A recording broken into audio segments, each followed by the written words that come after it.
وصفة محاشي للنباتيين. بدي رز منقوع نص ساعة ومي فاترة، بقدونس وبصل وبندورة مفرومين ناعم، بدي رشة ملح وفلفل أسود ورشة كاري اختيارية ورشة نعناع يابس.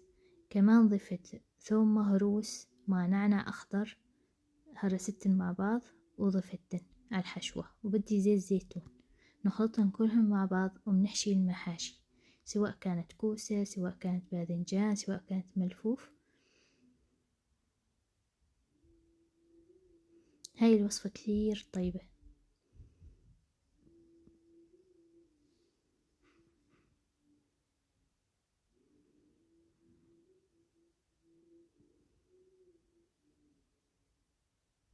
برجع أضيف لهن رشة ملح ورشة فلفل أسود ورشة نعناع يابس.